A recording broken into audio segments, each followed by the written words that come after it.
It was a cold morning in the small mountain town of Ravendale.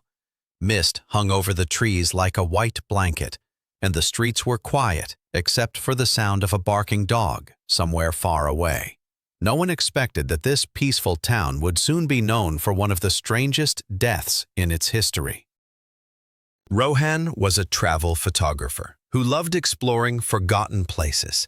He had spent years traveling to villages, caves, and islands that most people never heard of.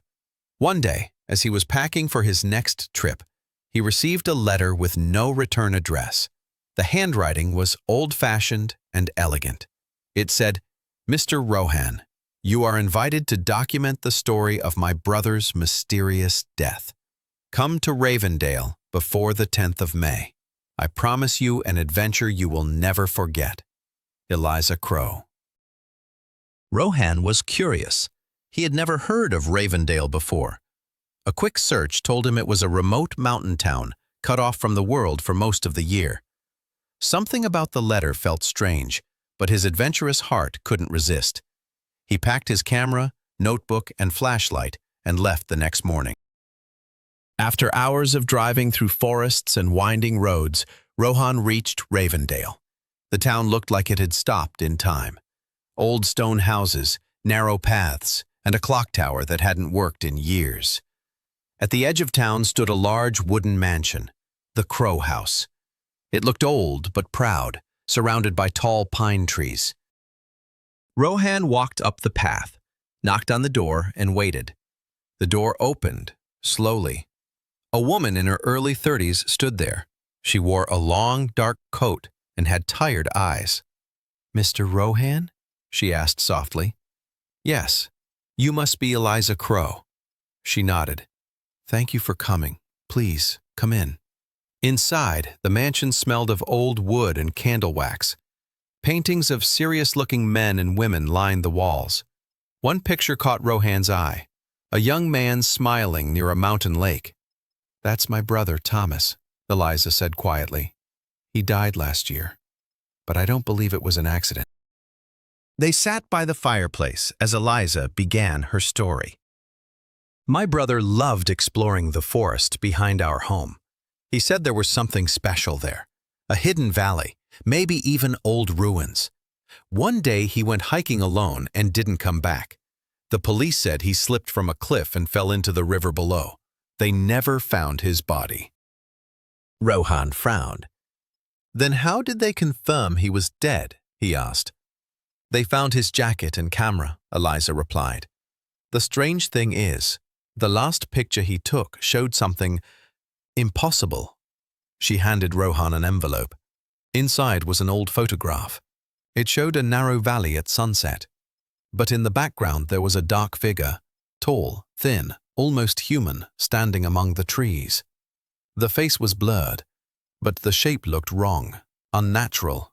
Rohan felt a chill. "What is that?" "No one knows," Eliza whispered. "But people in town call it the Watcher of the Woods." That night, Rohan couldn't sleep. The wind howled through the broken windows of the guest room. Somewhere outside, he thought he heard footsteps crunching on gravel. He looked through the window but saw only fog and trees. The next morning, Rohan decided to visit the forest where Thomas disappeared. Eliza gave him directions. "Follow the old trail until you reach a wooden bridge. Beyond that, no one goes. Be careful." The forest was silent, except for the rustle of leaves. As Rohan walked deeper, he felt as if the air itself grew heavier. He reached the bridge. It looked fragile, hanging over a narrow river. On the other side, the ground was covered in moss and strange symbols carved on rocks. Suddenly, he heard a whisper, faint but clear. "Leave." Rohan froze. He looked around but saw no one. He took a deep breath and continued walking. After an hour, he reached a place that matched the photograph, a hidden valley surrounded by cliffs. The air was cold and still. He set up his camera and started taking pictures.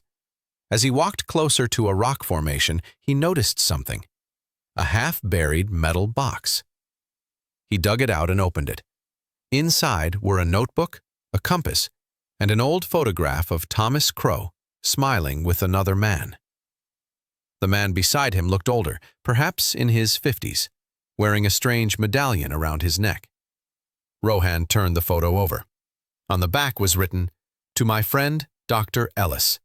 The secret is real." Suddenly, the ground beneath Rohan's feet trembled. A deep rumbling echoed through the valley. Birds flew out of the trees, screeching. Rohan turned and froze. At the edge of the forest, a figure was standing, tall, thin, the same shape from the photo. Rohan's heart pounded. He took a step back, his camera still in hand. The figure didn't move, but its head tilted slightly, as if watching him. He snapped a photo. The flash lit up the trees, and then the figure vanished. Rohan turned and ran. Branches scratched his arms, roots tangled his feet, but he didn't stop until he crossed the bridge again. Back at the mansion, Eliza was waiting. When she saw his pale face, she knew something had happened. "I saw it," Rohan gasped. "The same figure from the photo." Eliza's face turned white. "Then it's true." Rohan showed her the photograph he found. When she saw the older man, her eyes widened. "That's Dr. Ellis," she said. "He was our father's friend. He disappeared the same year Thomas died." That night, they opened the notebook found in the box. It was Thomas's handwriting. "Ellis and I found something ancient beneath the valley, a cave filled with symbols and bones. He said it was a burial site, maybe older than the town itself. But there's something else down there, something alive. It watches." Rohan looked at Eliza. "Do you think this watcher killed your brother?" "I don't know," she whispered. "But I think we need to find that cave." So this time they left together, carrying flashlights, ropes, and Rohan's camera. The forest was silent again, almost too silent. When they reached the valley, fog rolled across the ground like smoke.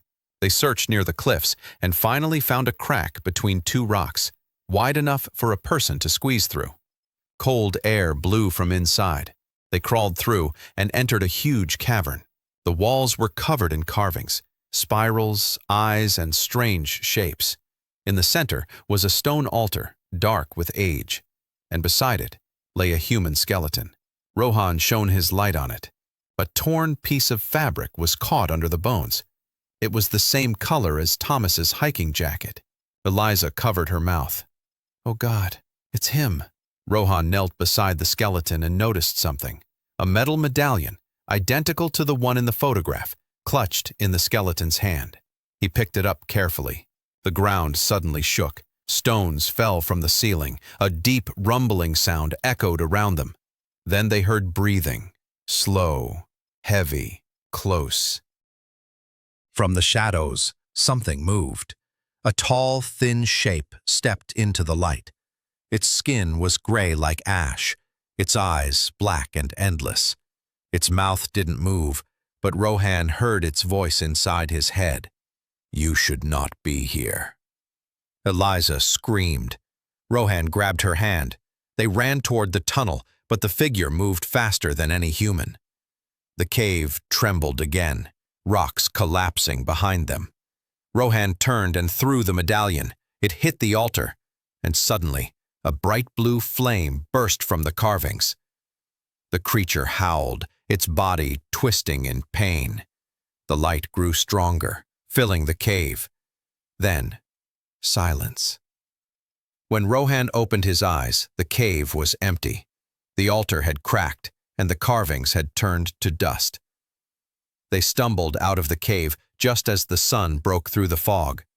The valley looked peaceful again, as if nothing had happened.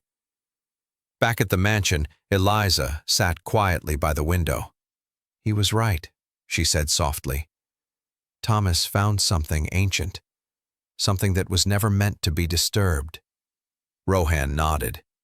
"And now it's over." But as he packed his camera, he noticed something strange. The last photo he had taken inside the cave, the one before the light, showed not one figure, but two. The second one stood behind him. Rohan left Ravendale the next day. As his car rolled down the mountain road, he couldn't stop thinking about the creature and the strange voice in his mind. He promised himself he'd never return. Weeks later, while developing his photos, he noticed something even stranger. In every photo taken after leaving Ravendale, there was a shadow, faint, tall, and thin, standing somewhere in the background. Sometimes near a tree, sometimes behind a wall, sometimes reflected in glass. And one night, as Rohan sat alone in his apartment, sorting through pictures, the lights flickered. He felt a cold wind brush his neck. Slowly, he turned around. In the window's reflection, he saw it again, the tall figure standing behind him. A few months later, a local newspaper from Ravendale printed a short article. Photographer Rohan found dead in apartment. Police suspect heart failure. Camera found near body with last photo showing a blurred shadow behind him. Eliza Crow read the article in silence. She placed the paper down and walked to the fireplace. On the mantel lay the medallion Rohan had returned to her before leaving. As she stared into the flames, a faint whisper echoed in the room. The same whisper that haunted the valley. "Leave."